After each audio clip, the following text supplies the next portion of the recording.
Assalamualaikum warahmatullahi wabarakatuh. Perkenalkan, kami dari kelompok A yang akan mempresentasikan tentang sistem pangkal troubleshooting hardware komputer menggunakan metode Sustaining Factory yang beranggotakan Wita Estianti, Habib Prayoga, Dikri Aprila, dan saya sendiri Muhammad Ijan Nurul Hadi. Yang pertama kita akan bahas tentang pendahuluan. Latar belakang yang pertama kita akan bahas tentang latar belakang, yaitu seiring dengan berkembangnya teknologi informasi yang semakin pesat, menggunakan komputer dan perangkat keras semakin luas dan penting dalam berbagai bidang. Dalam penggunaannya, masalah pada hardware komputer sering terjadi dan dapat menggunakan aktivitas komputer baik individu maupun perusahaan. Dibutuhkan pengetahuan teknis yang mendalam, diagnosa dan penyelesaian masalah pada hardware komputer. Sistem Packard sendiri merupakan program komputer yang dibangun untuk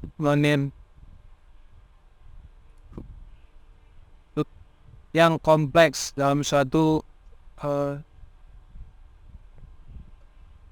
dasarkan pada pengetahuan fakta dan teknis penalaran yang dimiliki oleh para pakar tersebut, yang kemudian dimasukkan ke dalam selanjutnya penelitian. Pada masalah penelitian, adapun penelitian ini merujuk pada penelitian sebelumnya yang mendapat persamaan dan kesengajaannya dari setiap rujukan yang diambil. Berikut merupakan tabel. Tabel pertama yaitu ada penelitian yang berjudul Sistem Packard Diagnosa Perusahaan pada laptop menggunakan metode Sustaining, yang ditulis oleh Heri Mulyani, Regina Ade Nirmawan, dan Givi Ramadan pada tahun 2020. Terus ada yang kedua yang berjudul Perancangan Sistem Packard untuk mendeskriptifkan perusahaan komputer dengan metode Sustaining Factory, yang ditulis oleh Busito Tony Wijayanto,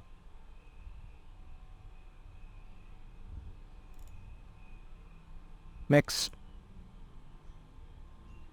Dan yang ketiga yaitu Sistem Packard Diagnosa Kerusakan Hardware Komputer menggunakan metode Forward Chaining dan Sustaining Factory berbasis website, yang ditulis oleh Oka Saputra, Iskandar Fitri, Hendatri Hesti, dan Handani pada tahun 2022. Yang keempat yaitu penggunaan metode Sustaining Factory pada sistem Packard deteksi akan perangkat keras atau hardware komputer di laboratorium berbasis website atau The Android, yang ditulis oleh Rima Tamara Aldisa pada tahun 2022. Dan yang terakhir yaitu Sistem Packard Troubleshooting Kerusakan Komputer dengan menggunakan metode Sustaining Factory berbasis web, yang ditulis oleh Fitri Ijasari pada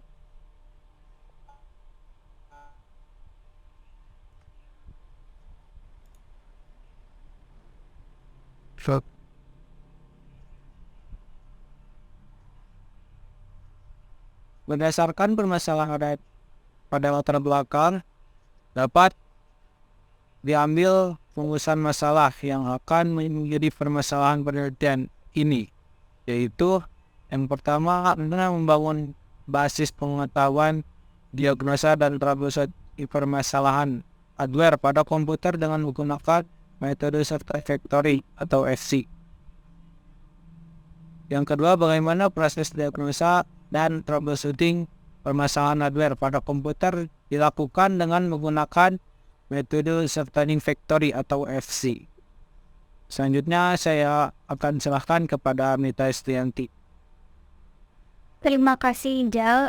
Jadi di sini saya akan menjelaskan tentang fisiologi penelitiannya. Yang pertama ada membangun basis pengetahuan terbaru pada diagnosa dan troubleshooting permasalahan hardware pada komputer dengan menggunakan metode surveying vector. Lalu yang kedua ada merancang dan mengembangkan sistem pakar untuk melakukan diagnosa dan troubleshooting permasalahan hardware pada komputer dengan menggunakan metode surveying vector. Selanjutnya ada urgensi penelitian. Apa saja manfaat yang diharapkan dari penelitian tentang sistem pakar troubleshooting hardware komputer dengan menggunakan metode surveying vector memiliki beberapa manfaat, yaitu satu, memberikan solusi dan alternatif baru dalam melakukan diagnosa dan troubleshooting permasalahan hardware pada komputer dengan menggunakan metode surveying vector. Yang kedua ada mengurangi biaya dan waktu dalam melakukan perbaikan hardware pada komputer, karena sistem pakar dapat memberikan diagnosis yang lebih cepat dan efektif dalam menyelesaikan masalah. Yang ketiga ada meningkatkan efisiensi kerja teknis dalam melakukan perbaikan hardware pada komputer, karena sistem pakar dapat memberikan rekomendasi solusi yang tepat dan akurat. Yang keempat ada memperbaiki kualitas layanan teknis dalam memberikan solusi permasalahan hardware pada komputer, karena sistem pakar dapat memberikan diagnosis yang konsisten dan berkualitas. Selanjutnya di sini ada metode penelitian.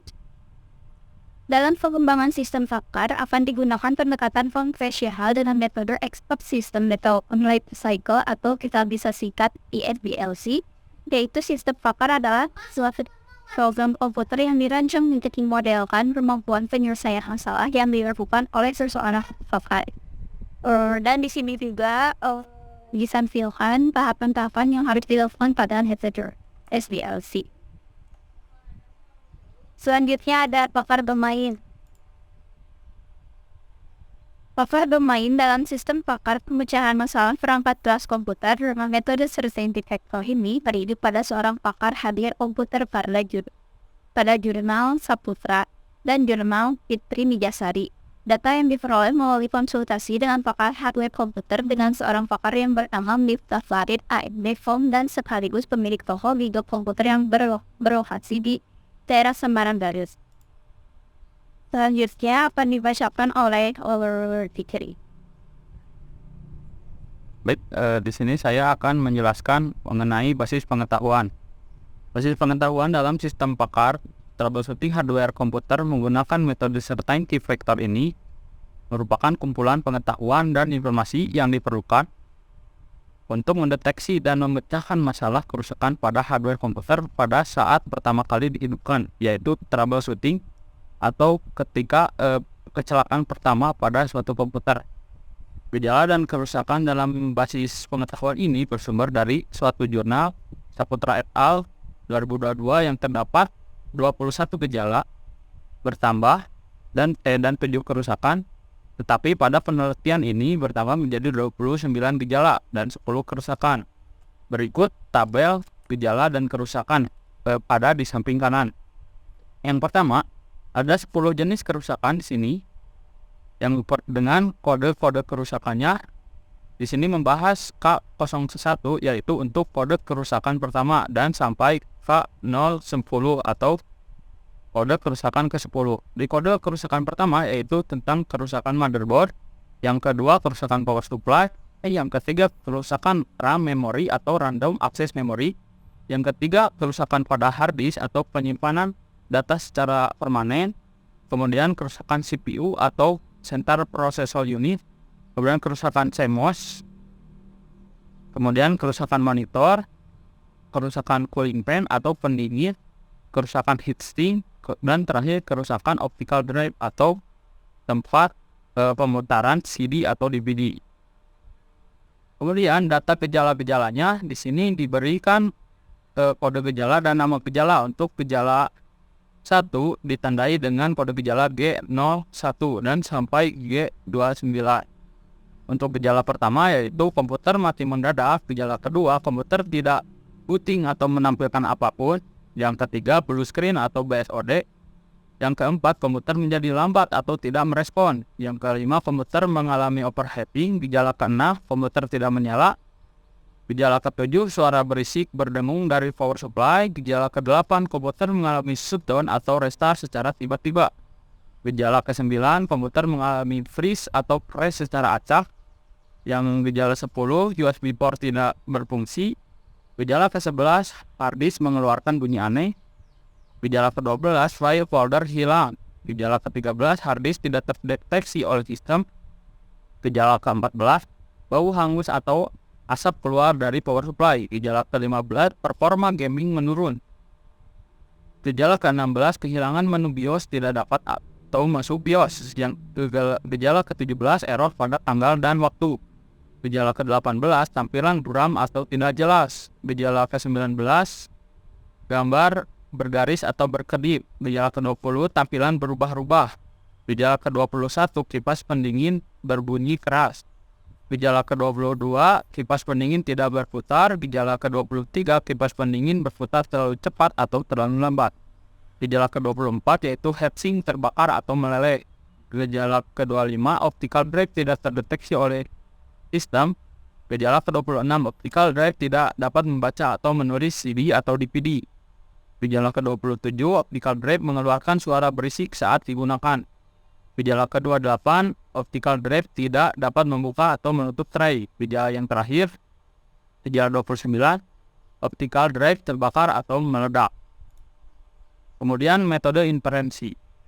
Metode inferensi troubleshooting sistem pakar perangkat keras komputer dengan menggunakan metode certainty factor ini bertujuan untuk memecahkan masalah atau menentukan solusi berdasarkan pengetahuan dan fakta yang ada pada basis pengetahuan sistem pakar. Metode ini cukup kompleks karena melibatkan banyak aturan dan penilaian untuk menghasilkan kesimpulan yang tepat. Aturan-aturan ini diimplementasikan pada basis pengetahuan sistem pakar dan digunakan dalam proses inferensi. Proses inferensi diawali dengan mengidentifikasi masalah atau gejala yang dialami. Jadi, mengidentifikasi kerusakan yang terjadi dan gejala yang muncul oleh perangkat keras komputer. Selanjutnya, sistem pakar ini akan mencari aturan-aturan yang berhubungan dengan masalah tersebut di basis pengetahuan. Secara keseluruhan, metode inferensi pada sistem pakar pemecahan masalah perangkat keras komputer menggunakan certainty factor cukup kompleks karena melibatkan banyak aturan yang harus dievaluasi dan dihitung tingkat kepercayaannya. Namun dengan metode ini, sistem pakar dapat memberikan solusi yang akurat dan tepat untuk masalah perangkat komputer. Dengan menggunakan metode ini, untuk uji kesesuaian, uji akurasi hasil respon pengguna dapat pada sistem pakar mendapatkan hasil yang sangat baik. Menurut keterangan Kusuma Wijaya pada tahun 2020. Berikut rumus dasar certainty factor. Selain CF dalam kurung PE sama dengan MB dalam kurung PE dikurangi MD PE. Keterangannya CF yang berarti certainty factor, MB measure of belief, MD measure of belief, V probability, dan E evidence atau peristiwa dan fakta. Selain rumus di samping ada juga rumus lainnya, yaitu sebagai berikut. Certainty factor untuk kaidah dengan premis tunggal single premise rules. CF dalam kurung AE sama dengan CF E dikali CF rule. Yang kedua, certainty factor untuk kaidah dengan premis majemuk multiple premise rules. CF dalam kurung E N B sama dengan maksimum CF dalam kurung A CF B dikali CF rule. CF A or B sama dengan maksimum CF A, CF B dikali CF rule. Certainty factor adalah kaidah dengan kesimpulan yang serupa. Similarity conclude rules. CF combine CF1, CF2 sama dengan CF1 tambah CF2 dikali 1 minus CF1. Dan kemudian selanjutnya akan dijelaskan oleh Hardy untuk menghitung perumusannya. Baik, sekarang untuk menghitung rumus di atas yang tadi ya, dan untuk mendapatkan nilai kepastiannya, maka dibutuhkan sebuah tabel yang berisikan nilai keyakinan. Nah, dari nilai keyakinan ini tentunya akan berhubungan dengan pakar dengan permasalahan hardware komputernya. Berikut merupakan tabel keyakinannya. Yang pertama ini ditentukan oleh pakar ya, nilai keyakinannya 1, yang keterangannya yaitu sangat yakin. Lalu yang kedua ada 0,8 yakin keterangannya. Yang ketiga ada 0,6 yang lalu cukup yakin. Lalu yang keempat ada 0,4 sedikit yakin. Yang kelima ada 0,2 kurang yakin. Yang terakhir ada 0 yaitu tidak yakin. Lalu masuk ke bagian rule ya. Dan kemudian ini merupakan dari hasil pada hardware komputer ini dapat disimpulkan bahwa pada tabel gejala dan kerusakan sebelumnya bahwa menghasilkan kombinasi antara gejala dan kerusakan. Kemudian bentukan rule yang dibuat pada sistem pakar ini yang tujuannya untuk mengkombinasikan antara gejala dan kerusakan secara keseluruhan. Berikut merupakan tabel rule-nya. Nah, ini seperti ini tabel rule-nya. Di gejala 1 ini terdapat di kerusakan 1 terdapat gejala 1, lalu di kerusakan 1 juga terdapat gejala 2, di kerusakan 1 terdapat gejala 3, lalu ini untuk semuanya. Di kerusakan 3 juga terdapat gejala 1, lalu di kerusakan 3 juga terdapat gejala 3, dan di kerusakan 6 juga terdapat gejala 2, di kerusakan 7 terdapat gejala 2, dan seterusnya seperti ini ya. Dan untuk checklist-checklistnya ini seperti yang dijelaskan tadi. Lalu untuk sekarang ini keterangan tabel untuk rule-nya. Nah, jika komputer mati mendadak dan komputer tidak booting atau menampilkan apapun, dan blue screen atau BSOD dan USB port tidak berfungsi dan komputer mengalami overheating, maka komputer mengalami kerusakan motherboard. Untuk rule 2-nya, jika komputer tidak menyala dan suara berisik atau berdebar dari power supply dan komputer mengalami shutdown atau restart secara tiba-tiba dan bau hangus atau asap keluar dari power supply, maka kerusakan di bagian power supply. Lalu yang rule yang ketiga, jika komputer tidak booting atau menampilkan apapun dan komputer menjadi lambat atau tidak merespon dan blue screen atau BSOD dan komputer mengalami restart sendiri atau crash, maka kerusakan terjadi pada RAM.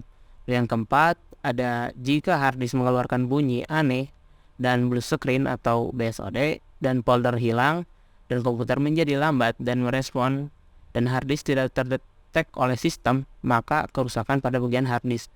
Lalu pada rule yang kelimanya, jika komputer mengalami freeze atau crash secara acak dan komputer menjadi sangat lambat dan blue screen atau BSOD dan performa gaming menurun, maka kerusakannya di bagian CPU. Lalu rule yang keenam yaitu jika kehilangan menu BIOS tidak dapat masuk ke menu BIOS dan komputer gagal booting dan error pada tanggal dan waktu, maka kerusakan di bagian CMOS. Lalu yang rule yang ketujuh, jika layar gelap tidak menampilkan gambar dan tampilan buram atau tidak jelas dan gambar bergaris atau berkedip dan tampilan berubah, maka kerusakan di bagian monitor. Lalu yang rule yang ke-8 ini, jika kipas pendingin berbunyi keras dan kipas pendingin tidak berputar dan komputer mengalami overheating dan kipas pendingin berputar terlalu cepat atau lambat, maka kerusakan di bagian cooling fan. Lalu yang rule yang 9, jika suhu CPU meningkat dan suara fan berisik dan heatsink terbakar atau meleleh, maka kerusakan di bagian heatsink. Lalu pada rule yang terakhir yang ke-10, jika optical drive tidak terdeteksi oleh sistem dan optical drive tidak dapat membaca atau menulis CD atau DVD, dan jika optical drive mengeluarkan suara berisik saat digunakan dan optical drive tidak dapat membuka atau menutup tray dan optical drive terbakar atau meledak, maka kerusakan bagian optical drive-nya. Lalu masuk ke dalam studi kasus. Nah, dalam studi kasus ini yaitu perhitungan manual menggunakan metode certain vector, di mana dapat diketahui user mengalami gejala sebagai berikut. Berikut terpilih gejala 1, gejala 6, dan gejala 7. Setelah mendapatkan data itu, maka akan dihitung tingkat kepercayaan atau certain vectornya terhadap kerusakan dengan kode K2, yaitu kerusakan power supply. Nah, ini untuk rule-nya tadi, jika komputer tidak menyala, suara berisik atau berdengung berdebar dari power supply dan komputer mengalami shutdown atau restart secara tiba-tiba, dan bau hangus atau asap keluar dari power supply, maka kerusakan power supply. Nah, diambil dari rule di sana, maka tabel perhitungan CF-nya dari gejala ini, yang pertama ada nomor 1 kode gejala 1 yaitu CF akarnya 0,6. CF akar ini nanti diambil dari certain factor pakarnya sendiri. Lalu ini untuk CF user, tadi ada yang sangat yakin, tidak yakin, kurang yakin, dan tidak sama sekali yakin. Nah, ini diambil dari user untuk menentukan tadi, kalau 0,8 itu berarti kurang yakin kalau nggak salah.